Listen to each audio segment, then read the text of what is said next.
Hey, it's Dusty, and today I'll be reviewing Bioshock Infinite, the highly anticipated sequel to the Bioshock franchise.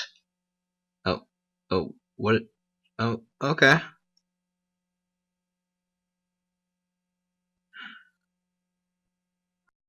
Alright, now that's done. What is this?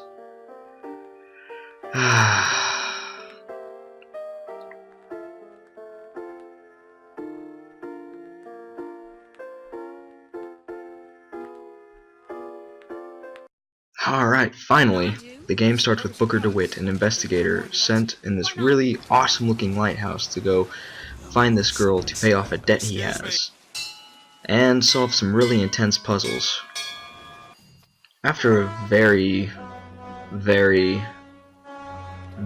long conversation between a lighthouse and clouds, a chair appears, and Booker is taken to the floating city of Columbia in one of the most spectacular cutscenes, if you want to call it that, this game has to offer. Attention.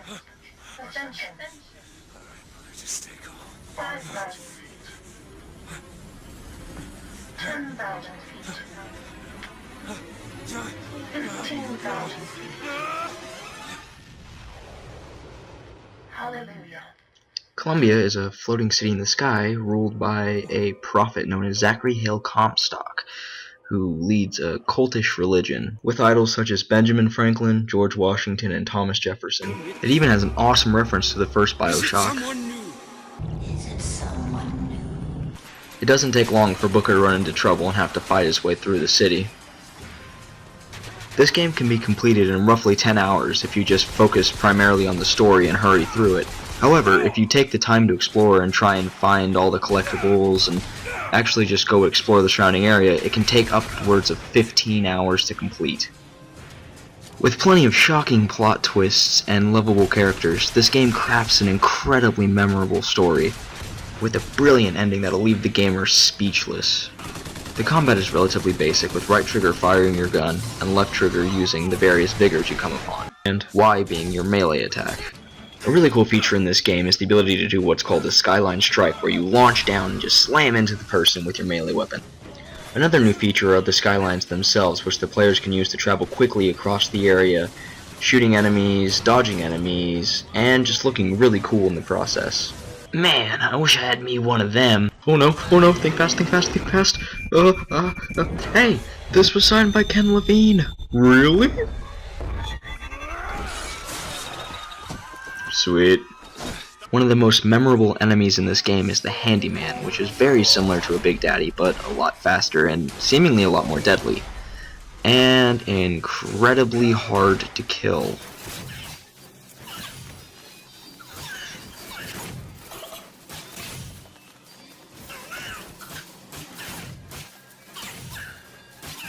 Let's just skip this. Once you get Elizabeth in your party, she'll do really cool things for you, like give you health, give you some salts, give you some ammo, or my favorite, give you some money. You hold on to this.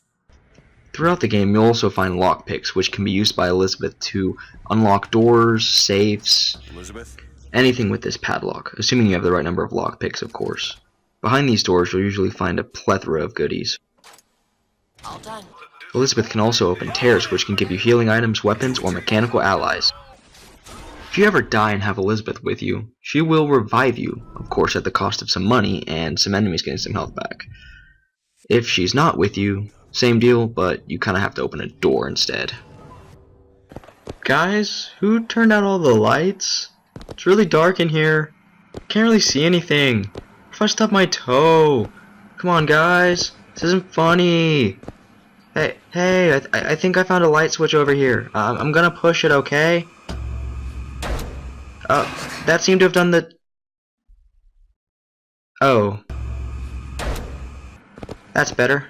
The collectibles in this game include 80 voxophones, which give you some background story, and 37 kinetoscopes and telescopes, which give you a bit of...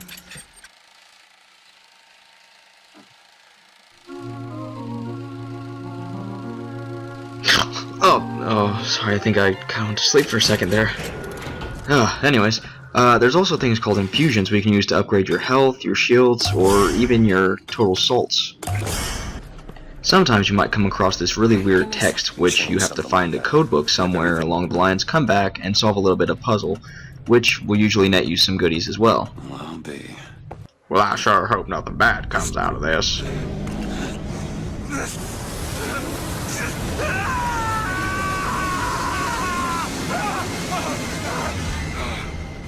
This game also uses the Konami code in an amazing way, unlocking the hardest difficulty 1999 mode.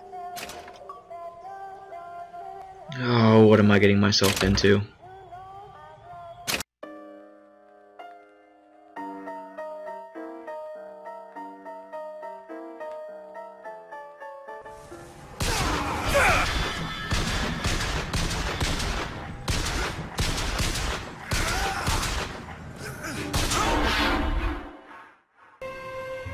This is becoming rather awkward.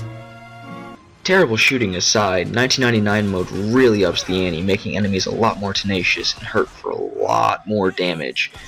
It really tests your patience. If you have the misfortune of dying in this mode and not having 100 silver eagles, you'll be transported back to the main menu. The achievements in this game overall really aren't that hard to get. Most of them involve getting X number of kills with each gun, or using your vigors in separate ways. With the exception of 1999 mode, this really shouldn't be that hard of a game to 1000.